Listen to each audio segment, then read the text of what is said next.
Universities and research institutes in Norway often have their own campus, or several campuses, that can be spread across the centre of a city or out in spacious suburban settings. There are always places to socialise on campus and usually good access to beautiful nature, so it's nice to take a walk with a colleague and enjoy the weather during the workday. So how is your Norwegian coming along, with those language classes you've been taking? Oh, it's going slow, to be honest. The first months at the new job were really busy and I had to travel a few times that clashed with the classes, so I didn't get much out of the first course. But the teacher this spring suited me well. I have the basics now.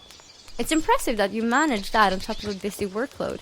Do you also practice outside of class? Yes, 5 extra hours a week, which makes for really long work days on Tuesdays and Thursdays. But it's also fun and I meet some nice people in class. What really helped was starting to play volleyball on Wednesdays. Most of the club members are Norwegian and I learned quite useful stuff informally. The university also covers the costs for my partner's classes and she's able to take a more intensive daytime course because she doesn't have full-time work. So we can practice together a bit too. I noticed we don't use Norwegian together much during lunch and coffees, but the department meetings happen mainly in Norwegian, so that must be very hard to follow. I lose quite a lot of the details and I contribute much less than I would in English. It would help if some of the older staff made an effort to also use English from time to time, but I can see they don't want to lose the tradition of using Norwegian in Akademiet when most writing has turned to English. I have mixed feelings about it, really. I think it would be more inclusive if we used English for meetings, since all of us can follow it anyways.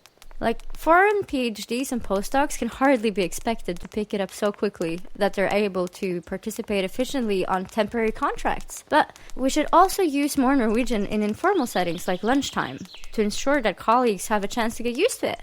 Yes, so they expect me to get quite conversant in Norwegian within the first couple of years as a new faculty member. And so the university invests resources to support my learning, and that's nice. But it's difficult. And it slows down my research because of the extra demands. But it improves my social life here in Norway.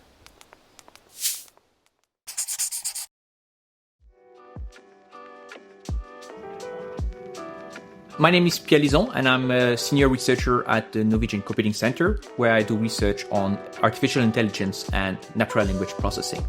And I would like to say a few words about the importance of learning Norwegian and taking language courses, because it's something that is often overlooked by young researchers. If you do research in an international research group, you don't necessarily feel the need for learning the local language. But as you move up the career ladder, it becomes increasingly important. Both in academia, if you need to teach at the bachelor level, you will need to do that in Norwegian. But also if you want to continue research in a research institute or even in the public or private sector. So it's something that is important and that you need to plan ahead because it takes time. But it's really important, at least if you want to continue your career in Norway. But at the same time, I think it's also important to mention that it should not be the sole responsibility of the researchers. The institutions should also make sure that they have the time and the resources to take these language courses. And it's something that is not always the case currently. So the most obvious challenge to me was the existence of so many dialects. At first, it was pretty much amazing and very weird that only over 5 million people and so many different dialects. But then when you look at the geography, then you understand why. And of course, it might be a big challenge, especially if you start learning Norwegian, and then it's really, really difficult for foreigners to get that this is the same language, in addition to that you have bokmål and nynorsk. But you gradually learn to understand the dialects, and you actually pay a lot of attention to dialects, because it starts to be kind of fun when you hear a person talking.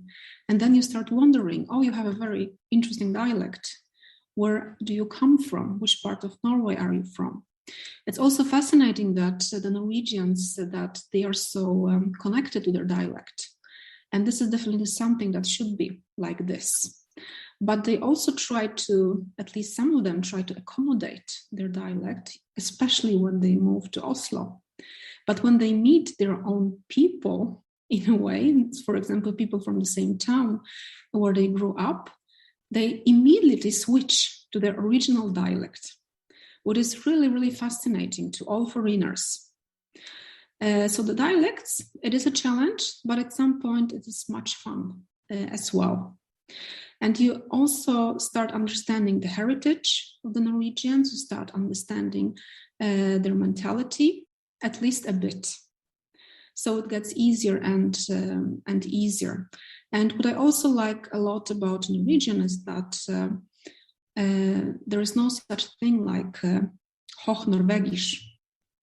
All dialects are equal, and it's perfectly allowed and it's perfectly okay to speak your own dialect when you work in TV or in a radio station. And I think that's pretty much incredible and amazing.